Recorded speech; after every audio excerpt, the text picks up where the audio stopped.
person. That's Tim. right. Yeah, we all look different on camera. Hey, Keith, how are you? Yeah, and no, I'm not getting. No, they're not sending me the applications, but that's okay. Okay, yeah. Did he talk to Darla? Who? Did you talk to Darla, our secretary? I'm sure he has talked to Your her. secretary here? We're Or? just at West Freeway, Phoenix. and my wife At Brittany Phoenix. has talked At to you as Phoenix? well. Good afternoon, this is our 2 o'clock Friday afternoon session. I say Friday afternoon, I think I call it Orr Day, being most of the speakers are Orr family. They must be related to the Orr family to get a time No, slot. I guess so. Our speaker this afternoon is Tim Yeager. Tim is the Chief Information Officer for World Bible School. Six children usually run around. They didn't bring the family this time. I haven't seen them. No, I was flying in and flying out, so. Okay, good deal. And his subject today is how to use social media for your congregation. Tim, thank you for being here. Thank you very much. Yes, good to be here. So, using social media, that's the title. There's also, raise your hand in here if you went to the earlier sessions about advertising your congregations, okay. There will be some probably similar things that I cover there because that's what happens in our world with digital technology is a lot of things overlap. I even thought that was my title I was given was how to advertise your congregation. So I'm going to adapt a little bit here on the fly. Maybe as a preacher, you know that, right? But that whole idea of social media, communicating, advertising, and of course, even thinking about, we'll go back to what my title slide was, is advertising your congregation. And we know that it's not about us. It's not about, let's try to get people in here to this nice wood floors that we have in our hallways, or the red carpet, or our nice ficus plants that we have up here, and let them awe at our building. No, it's about the message. We're trying to get this message of Jesus, this message of hope out to the world. And so we will be talking about social media. We are going to be talking about some advertising, but probably a little bit different perspective, hopefully, than maybe what John Orr had covered earlier today. You know, and why is that essential? We talk about social media, we talk about digital tools, and it's essential because this is where our world is right now. And we've got 5.6 billion people that are on phone subscriptions. We have 5.3 billion that are using the internet, and 5 billion, just over 5 billion, that are using social media user identities. And that is way over half of the world's population. So, you know, you put all these together, and yeah, people are on their phones, they're using the internet, and they have social media. So there are a few people that might have a phone subscription, but no social media, and so there's some crossover there. But this is a huge opportunity. But we're not here to talk about the billions and billions and billions. We're here to talk about how you can reach this one that's in our community. So that's what this conference is about, it's evangelism, it's outreach, it's growing our congregations, and it's looking at this digital space as a mission field. So I have this picture here with this little map icon, and just to illustrate that, we can talk about that. Isn't it wonderful how we can reach these thousands of people? We get 20,000 people a month now registering at World Bible School. There's almost as many, 10 to 20,000 registering at World English Institute. That's great. But what about the mission field that's right here in our community, but also that digital community, that social community that exists? So as we go through this, we're going to be looking at these statements of into all the world. So we all know Matthew 28, the Great Commission, so we're not going to go over that. It's not going to be a lesson on the Great Commission, but each one of these is going to start with into all the world. And of course, it extends to those abroad and to those in our community, both in person and digital. So when we think about community outreach, there are two worlds really that you're going to meet. I appreciate my grandfather-in-law, Earl Edwards. Some of you might know him, and he talked about a lot of the door knocking that he would do. And even up until a few years ago, he was still door knocking. You know, he didn't have a social media account, anything like that. But he was door knocking, and he was reaching those people that would not have been reached through social media. And vice versa, we're reaching people sometimes through social media he would not have been able to reach. And so he found a way to reach people, and that's what we want to do, is finding those ways to get the saving message of Jesus to as many people as possible. In my former years in my corporate world, we would talk about certain statistics with the different clients that we work with, Blue Cross Blue Shield plans, different large companies, and we'd use some of these stats. Of course, this was true then, and it's only grown more, is that over 50% of internet traffic is on a mobile device. We think back on that slide we saw, it's pretty easy to believe that there's over 5 billion people that have a phone subscription and have some access to the internet. And in places where it's really expensive, now we take it for granted that we've got these constant LTE connections and these constant unlimited data plans. Some places in the world, they don't, it's very expensive, but companies like Meta, Facebook, / also bought WhatsApp, they provide free plans where people who have these phones can text, message, they can send videos, they can send photos, and it doesn't cost them any extra money. So there's more of this activity that's only going to grow as time continues to go on. So we know we're dealing with a world that really operates on their phones. I mean, I was on the airplane and I couldn't get my computer to connect to the Americans' Wi-Fi. I never can, but I got my phone on it and I was doing everything on my phone I was planning to do on my computer. So it's accessibility that's helpful. Of course, also with this, social media and how our kids and even ourselves, and this is as a learned behavior, is our attention spans are affected by this. We've got so much bombarding us from different news outlets, from different notifications that are happening on my phone. I'm thankfully you can't see my unread messages number here. That's over 5,000 between all my email accounts I have. Yeah, I see that. Yeah, you're nodding your head. That's it. Admit if you have over. Who here has over 1,000 unread messages? Yeah. Okay. So Look we'll at have the a subject, and that's enough. we'll have a therapy session later on that. So currently, those attention spans, especially people who are used to that, it's about 8 seconds. That's less than a goldfish. And so when you think about that, and that's where people are operating, that's how, when you're thinking of how am I going to reach somebody in social media, how am I going to reach somebody with advertising, how are we going to reach this digital space, you have to do things in a way that catches their attention like that. Now, yes, you can't have a Bible study and convert somebody in 8 seconds, but you hook them. You get them interested in something. And that's the key, is finding what they're interested in and meeting a need or answering a question. That's what we're going to be looking at in terms of this use of social and digital media. So why is this effective advertising essential? We talk about it, but why ultimately is it essential? And I covered this with a lot of the congregations that we set up websites for at Ichthus Digital. And for a website and for advertising, it's essentially the same thing. That is the point, that the body of Christ connects with a digital culture.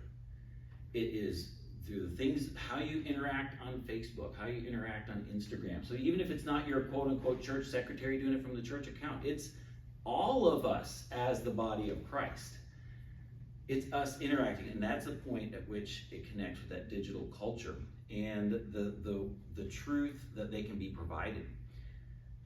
They use it for search. We're going to be looking at some things here in just a minute, but when people go out there, they are asking questions. I mean, it is all the way from, hey, who did you use to fix your pipes? And how do you deal with this? My wife is on homeschool groups where they say, well, what are y'all doing with this? And how do you address that problem? And my kid's doing that, So people go out there to just ask questions. And of course, sometimes you're like, why would you go out there and put that question? It's like, that needs to be maybe one-on-one with somebody and not just out there for everybody to see.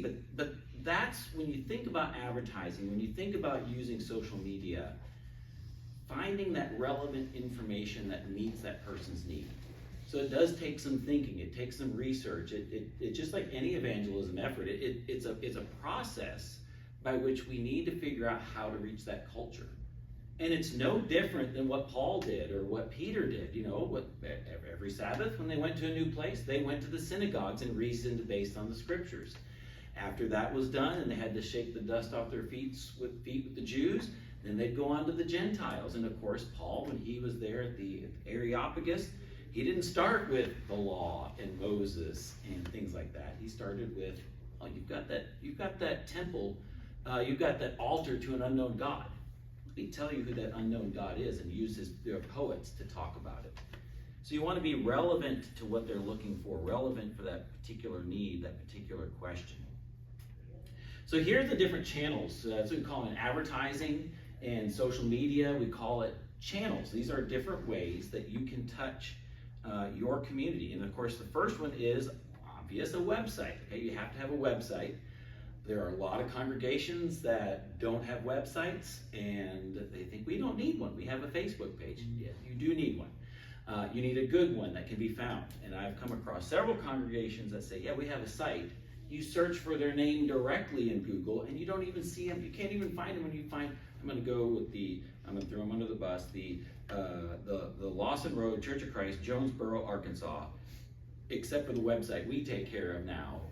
Their other one that they had free could not be found at all, but a website is important. Of course, we're talking about here social media. We're going to talk about some specific things we can do with social media to specifically and more proactively reach our community. Another thing we're going to kind of touch on here, and don't panic, we are not going to go into the details of how to set up Google Ads. We're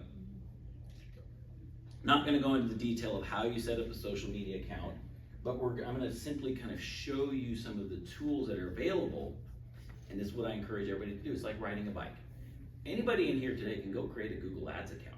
Anybody here can create a Facebook advertising account.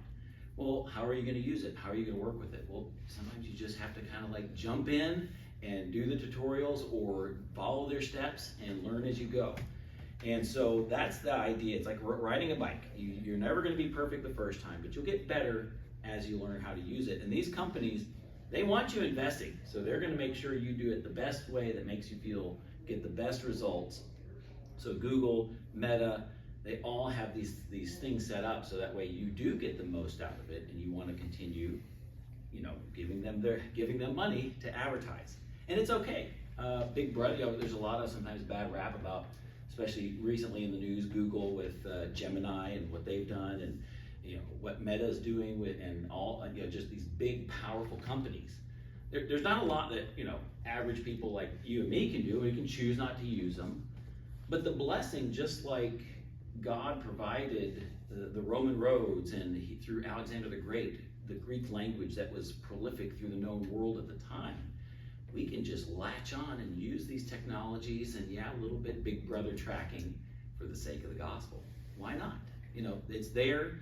Let's use it for the gospel. Of course, we're going to talk about direct mail, and that's not necessarily digital, but I'll show you some things related to that. And of course, QR codes, which I haven't seen any here lately in the building, but I imagine there are some QR codes floating around the building some way. So these are 6 that we're going to cover very briefly here. And as I'm going through this and you start having some questions, feel free to interrupt me, I suppose, or at the end, I'll make sure and leave a few minutes where if you want to ask some questions, you'll be able to do that. So a church website, you want to be into all the world by showing the love of Christ, by showing the loving family of God. Now, everybody close your eyes for a minute. Picture, if you can, going to your church website's homepage. The first thing you put in when you put in whatever.org, .com, .net, what do you see? Raise your hand and share. What is on that homepage right now, if you've been to it? Maybe some of y'all haven't been to your church website in a while. What do y'all see? Pictures. Pictures of? The church family. Okay, so you're at Louisville, that's right. I haven't looked at y'all's website recently. Y'all might do it right. How many do you know if I say, okay, now, do you see the building? Okay, yeah, there. No. Now the west side, they've got it right there in Round Rock. But yes, a lot of times when you go to a church website, it is the building. I had one of my longtime clients just recently moved on to this nice big marketing firm, and they thought they paid all this money to get a nice new website, And I went to it yesterday, and guess what? It's like this drone shot going over their building, and I see their roof. I'm like, what? You know? And of course, that's what we see here. Of course, this back here, this is the Landmark Church of Christ. They sent me some video. We spliced it together, found like the best shots. This is what I call the big Texas handshake greeting, where he's coming in and they grasp their hands and people are hugging, children are waving, you know, all sorts of stuff. So we show that loving family because that's what our world is looking for. They're looking for a place to belong. They're looking for a cause to be involved in. I mean, that's why we have so much unrest right now, and it's sad about all of this Free Palestine and all these demonstrations, and a lot of the youth that get wrapped up in this. It's because they're looking for something to be involved in, to be more than themselves. And of course, that they're going to be taken care of and have loving people around them. So a lot of these movements, the LGBTQ, have latched on to, sadly, very Christ-like principles of love, but it's just done in the wrong way.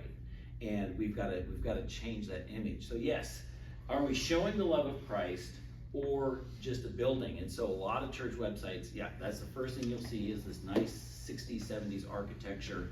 I do think there is a place for the building on the website, but you get to the directions page and it's for that landmark view of it, or further down the page. But right here, this is the Lakeside Church of Christ in Florida.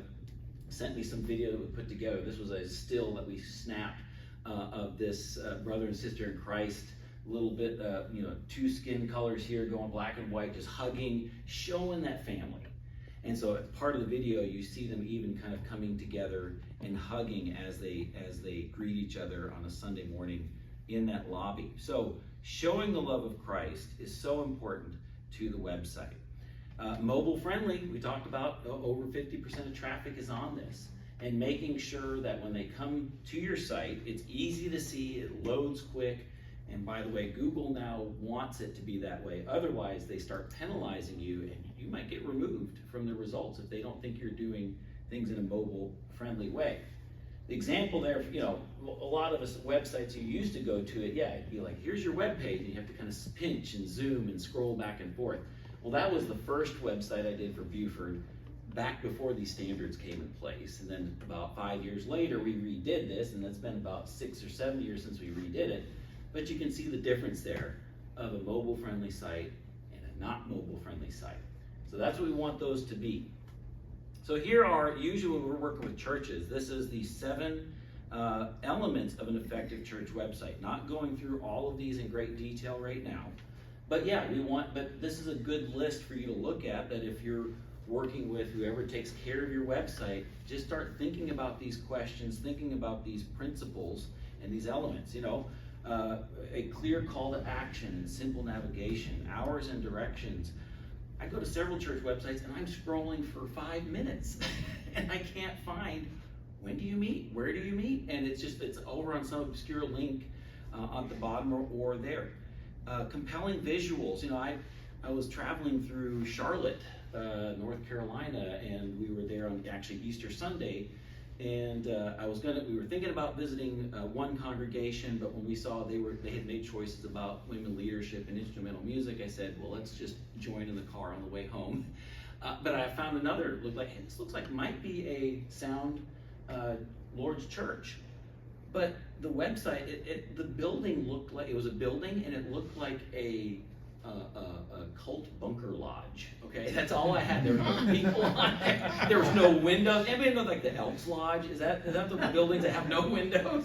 I was like, this looks like an Elks Lodge. So I didn't feel I had my kids with me. I didn't feel comfortable taking my family to visit because I didn't see the people. I didn't see much about what that congregation was about. And so here I could have been a potential visitor, smaller congregation. We might have doubled their size with my, you know, 6 children, 8 people, but I didn't feel comfortable because I couldn't really find anything else about it. So when you talk about reaching, if that's coming from a member of a church, imagine somebody who's had no experience with the church, that first impression, you want it to be warm, welcoming, they know exactly where to do, how to contact, maybe they want to contact you before they walk in. That's what we call a CTA, it's called a call to action. And so on the websites we encourage having a Bible study link, easy contact form, easy access to the email address or phone number for a minister, and make sure it's easy there. Of course, consistent updates. You know, it's okay if you don't have sermons, if you don't have blog posts on your website, it's okay. You know, it can stay static. But if you put a sermon section out there and the last sermon was from 5 years ago, okay, you got a problem. Because people will look at that and be like, this congregation must not be meeting anymore. This congregation might be dead, or they're just not active. So out-of-date information, whether it is on your website or even on social media. And so having a social media account is good, but as soon as you start posting, be ready to post at least on a weekly basis. Otherwise it gets stale, stagnant, and people will think you're out of date. And then of course, search engine friendly, making sure it shows up good in Google. All right, so here's some examples. Recently at Ichthus Digital, we partner with Home Mission. So if you're familiar with their ministry, which I assume you might be being at this conference, you know, they help congregations get on their feet, get more evangelistic, and start growing. Well, some of them, you know, they can't afford a typical website. So we come in, we've partnered with Home Mission, that those congregations working with them can then contact us, and we give them some deep discounts on a really nice, high-quality website. And a lot of times they might not have sermons, and that's okay, but we just make sure we are following those principles, those elements that we just covered. So this right here was the Avenue T Church of Christ, just over here in Temple. There we go. Anybody? Yeah, you know where it is, Temple. We also just and they actually chose one of our options to actually add sermons and all sorts of stuff. So we've now got them all trained, and he knows how to upload sermons, he knows how to change the content, but we're right there with him to help him every step of the way if he has a question or needs us to do something for him. Y'all familiar with the Bedford Church of Christ, right up here in Bedford? I mean, didn't you say it was one of the oldest churches of Christ in the country or in Texas? I think they said in Texas. In Texas, I'm not- okay. Yeah, 1800, so we're talking old congregation here, but they had never had a website. They had a domain name, but it had expired, so they may have had one at one time, but essentially one of the oldest congregations in this area did not even have a website. So we set them up, and so now, as you scroll down the page, we have other pictures of them standing in their lobby, standing at the front of their auditorium, but just nice, simple picture of members of the church smiling, waving at the camera. So it doesn't have to be complicated. You don't have to spend thousands of dollars for a videographer or a photographer. Simple shots on a nice iPhone or Android will do the trick. But now they have this nice website, lots of space, so people can say, oh, that's when you meet. Here's where I go. Here's how I contact you. As you scroll down, the map is right there on the home page. And so that would be a good impression for somebody searching in that area. Now on to social media, specifically, into all the world by listening and having a conversation with your community. Specifically, I put this picture of Be Kind because what usually happens in social media conversations if it's a contentious topic? Quite the opposite. Yeah, they aren't kind, okay? Even some members of my congregation at River Chase in Birmingham, I said, oh, come on people, no. No, that's not how we reach people. Okay, we don't need to raise up our, I'm sorry, I'm gonna dip my toes into this. We don't need to raise up our God Bless America Bible with the Constitution in it. We need to raise up Jesus. We need to raise up his values of kindness, of being able to have a conversation with people who do not believe. You know, I had a wonderful conversation on an airplane with an atheist. He had a good family life, loved his family, but he just didn't believe in God. But we had a wonderful conversation a few months ago. But we approached it with, what do you believe? What do you think? And then he asked me, what do you believe? And I told him, and he said, you really believe that? That there's this Jesus that came down? You really believe it? I said, absolutely. And let me tell you why. So I planted a seed with him, and we went our different ways. But the idea is to be kind, be listening, and start conversations. And of course, these are the different social media platforms. I mean, if you took a picture of every single one out there, I mean, there's hundreds of different platforms. And so I finally found one that actually had X, thanks to our neighbor Elon here, who decided to take away our Tweety bird. So he does a lot of cool stuff. I love Starlink. We're doing some awesome stuff in Starlink, World Bible School in Africa. We're doing really neat things there, but man, why did he have to go mess with that? I don't know. Okay, so lots of different platforms, but essentially what I started off saying is learn it, figure out how to use them, or get with your kids or grandkids. Hey, what are you using? I started hiring some younger people out of Freed at World Bible School, and I said, hey, George, do you use Facebook? He said, Facebook's for old people. Of course, at the time I was like 39, 40, and I'm like, really? It was my first wake up to like, and then now it's like Instagram for other ones that are younger than him. Are like, no, we don't use Instagram. We use this over here. It's Snapchat. It's this. It's that. So all these different generations are coming up more rapidly, evolving into what they're using. Now my daughter's been begging me to do real life or something like that, where you're supposed to just. She wanted me to look at it, and I'm like, I'm not ready for that yet, no. Can I monitor it? Can I connect Bark to it? If I can't do that, then it's usually a no. So there's a lot of options out there, but essentially, the principle of social media, and we think about our community, is just be aware. Have our eyes up. Be looking for those needs. Community needs, people who are suffering. I mentioned before, you just be jaw-dropping what people put in social media. And so they can be expressing things there that they would not have ever expressed to you in a conversation or a stranger, but you learn about it through social media. Of course, that then leads to service opportunities where you can go do things in person or have fundraisers. But then ultimately, as we have these conversations, we show the love of Christ by being kind. Ultimately, what that can do is open a heart for a Bible study. Because now sometimes, when we're advertising for a Bible study at World Bible School, we find people who are searching. I'm looking for an online Bible study. But somebody dealing with loss, somebody dealing with tragedy, losing their home in a tornado, or their car gets plummeled by hail like it's happening today, that's not what's on their mind in the moment. But what they do remember is the kindness that's shown to them, the help that's given them. That's why I really love ministries like Churches of Christ Disaster Relief, Disaster Recovery. There's one more, but there's all these disaster organizations within the church that help with those needs, but can open hearts for a Bible study. So that should ultimately be our goal. Now, as we look at social media, there's really neat things we can do with it here. So if you're posting or your church is posting, you can create these ads. And so there's different options there. Again, they have all these kind of things to help you lead you through it. But they have automated, artificial intelligence-based advertising. They'll just kind of pull your stuff and say, hey, we're going to create this for you. You can have a post and you can do what's called boosting it to your community. And I'll show you here in a minute how you can target it. Of course, Meta owns Facebook and Instagram, so you can boost a post on Instagram. My wife and more of her circle of friends are more Instagram watchers of all the stories and the reels and everything that they're doing with that. She does watch Facebook, but not like she does. She does Facebook differently than she does Instagram. So there's different ways people are using it in different needs, but you can create ads, and yes, you're going to pay some money, but we talked about before, this is a mission field. We spend thousands, tens of thousands, hundreds of thousands of dollars for foreign missions or even domestic missions where we're going to do different things.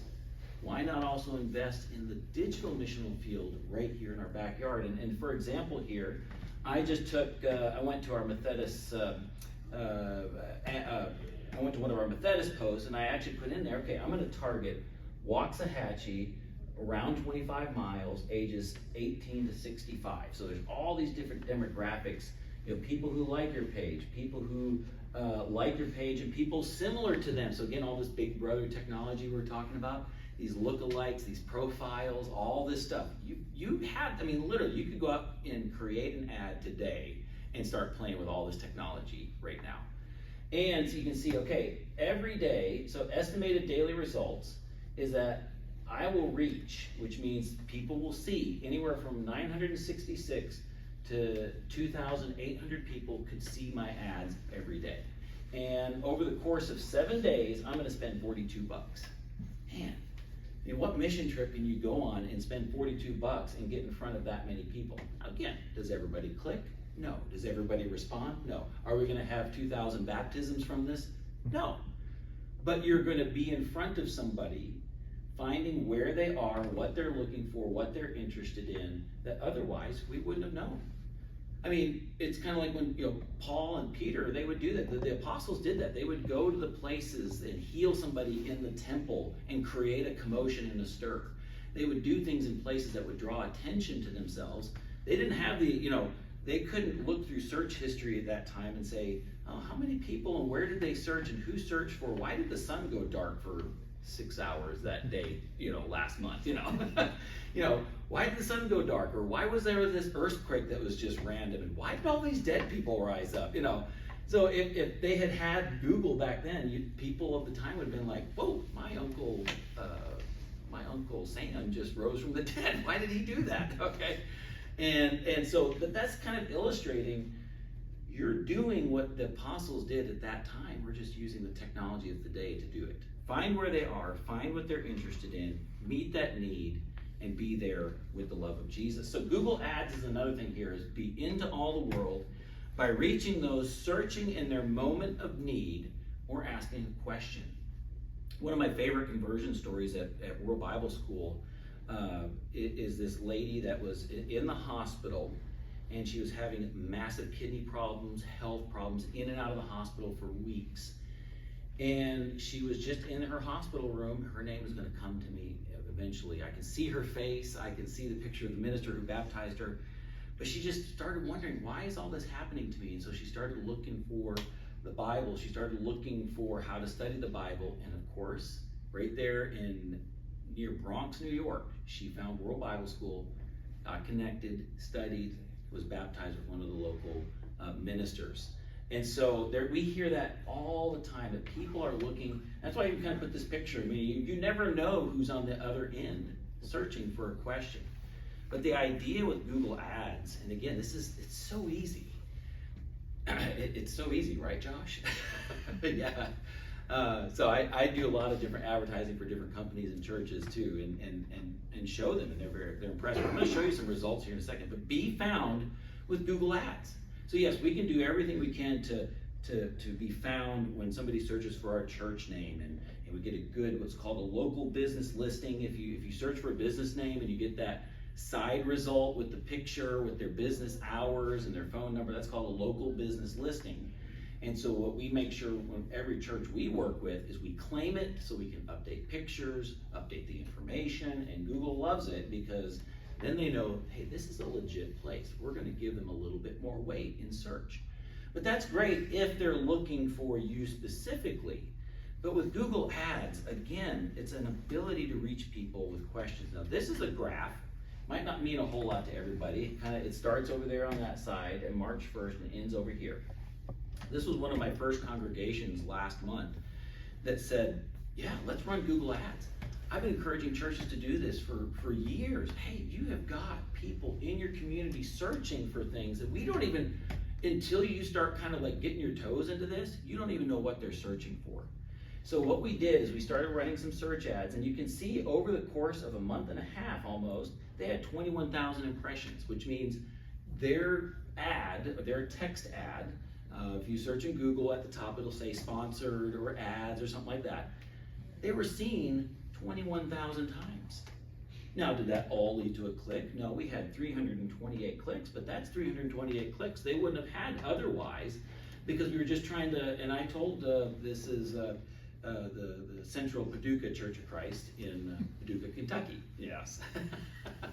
So, but we learned some things that were really interesting, and we could see right there, I tried to zoom it up as big as I could. This is one result where we had a click and we had an impression. That's that number right there. So like on this one here, we had 26 impressions, 1 click. That's somebody sees it, but not everybody clicks on it. Well, they searched problems with Church of Christ doctrine. This was somebody within just that Paducah city area that the congregation would be able to actually meet with or have a Bible study with. So they clicked on it, and wow, that is amazing that somebody searched that in the area, and they did click on it. Now, I don't know what they ended up doing afterwards, but what we learned from this is we start learning the behavior in these local areas. So right here, some more examples. This one here searched, I trust in God. Now, they ended up not clicking, but they saw it. I want to go to church. Right here, they had 3 impressions with that search right there.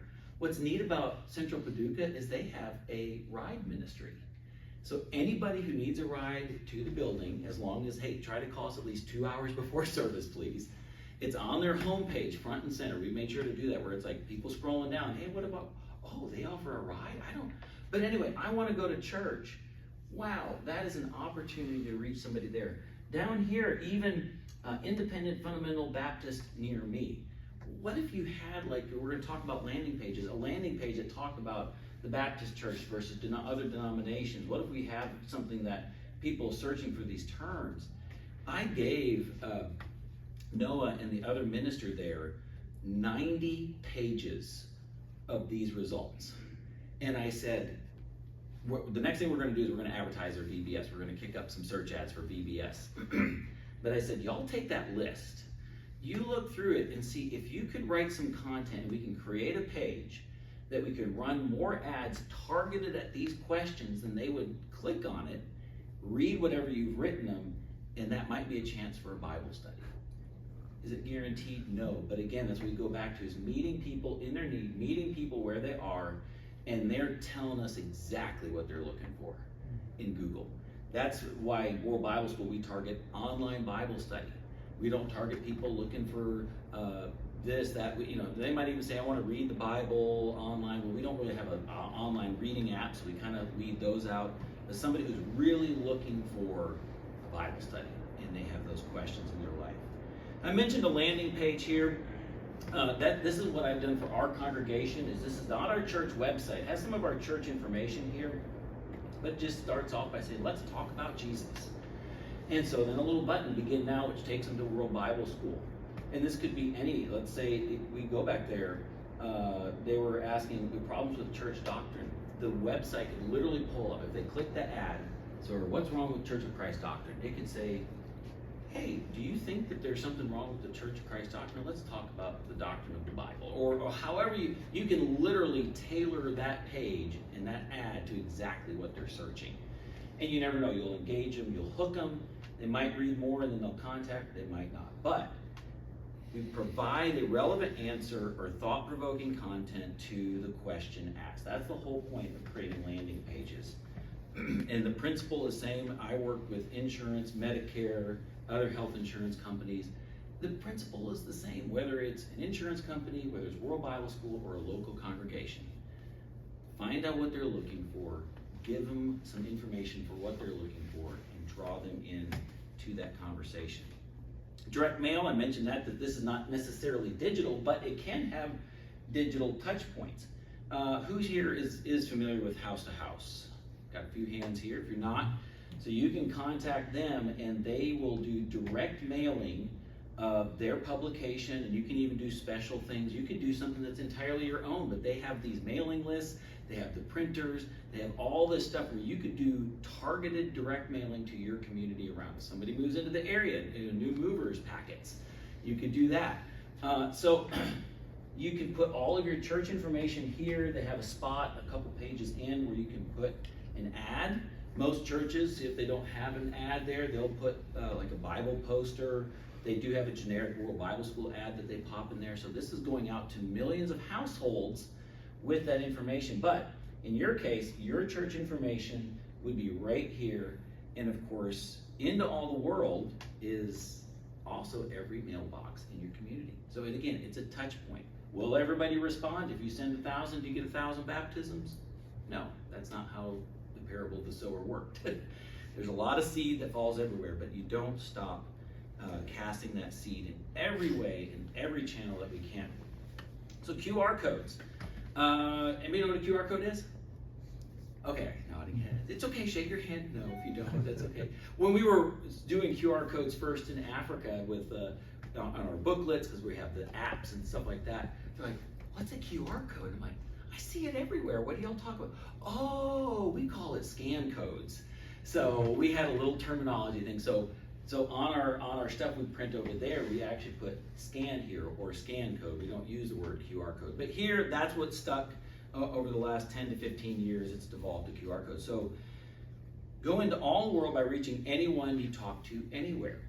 Now, the example I put here is some of the newer bookmark things that we have at World Bible School, where you can hand it to somebody, they snap it, they download the app, and then they're having a Bible study. I mean, I've seen churches do it on their cards, on their flyers. I've seen people have their own ministries. They have the QR codes, thought-provoking questions on there. Do you want to go to heaven? What do you want to know what the Bible says? So just ways that you prick that thought-provoking, but you just hand it to somebody. Now, if you're like me, I do have some business cards, but I generally don't walk around with a whole lot of cards or these bookmarks because, you're just around daily life. It's just not practical. Let me have 100 of those in my pocket just in case. Is that my 5-minute warning? Wow, thank you. All right, so y'all are special. Okay, this is why you're special. You are the first ones outside of our engineering team at World Bible School to see this feature. So if you have the World Bible School app, and if you don't, you would have heard lots of presentations yesterday how to get the app and get signed up to be a study helper.